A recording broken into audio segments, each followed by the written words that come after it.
एसएमसीज और computer teachers पर बड़ा फैसला हुआ है। ये एसएमसी की ही मेहरबानी कहना चाहेंगे, जो कि क्रमिक अनशन पर बैठ गए हैं। लगभग 10 दिन इन्हें क्रमिक अनशन पर बैठे हुए हो चुके हैं।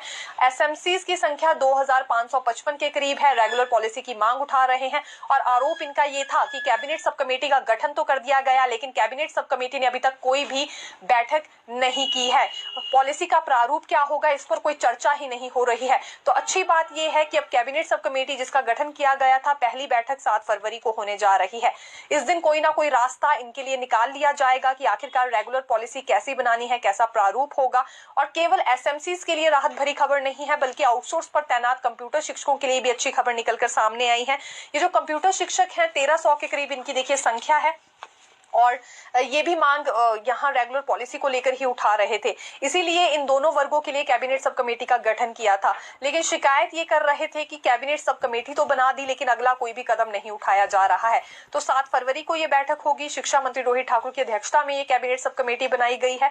और मान लीजिए अगर इसके बाद भी कोई रास्ता नहीं निकलता है, जैसे कि पूर्ण रूप से अब आश्वासन ये दोनों वर्ग चाह रहे हैं, वैसा कुछ नहीं भी होता है, तो 14 फरवरी से अब बजट सेशन शुरू हो रहा है। 17 फरवरी को फिर बजट भाषण होगा मुख्यमंत्री सुक्खू का, तो उसमें भी कोई बड़ा ऐलान इन दोनों वर्गों के लिए किया जा सकता है। सीधे तौर पर रेगुलर पॉलिसी मांग रहे हैं। अब पॉलिसी बनानी होगी तो कुछ महीनों का समय तो उसमें लग ही जाएगा, लेकिन यहाँ कोई बीच का रास्ता निकालने की बात भी अब सरकार की ओर से इनके लिए की जा रही है।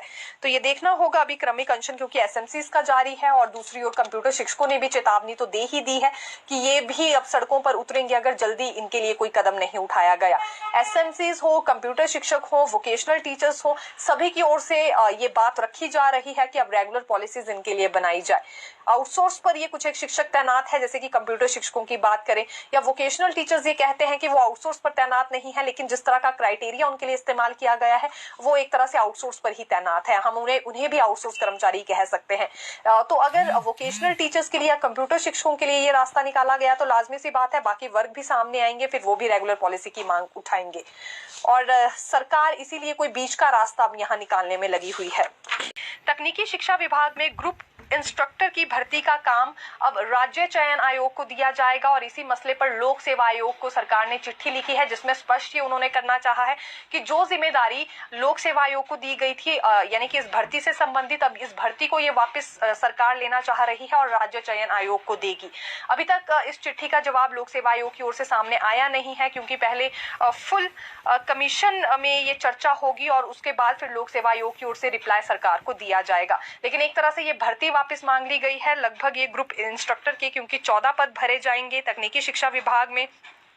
पहले कर्मचारी चयन आयोग की ओर से ही इसमें विज्ञापन जारी किया गया था, लेकिन फिर कर्मचारी चयन आयोग को भंग कर दिया गया। अब उसकी जगह राज्य चयन आयोग का गठन हुआ है, तो दोबारा से इस भर्ती का जिम्मा अब राज्य चयन आयोग को ही दिया जाएगा। लोक सेवा आयोग से इसे वापस लेना है। इस संदर्भ में चिट्ठी जारी की गई है सरकार की ओर से लोक सेवा आयोग को।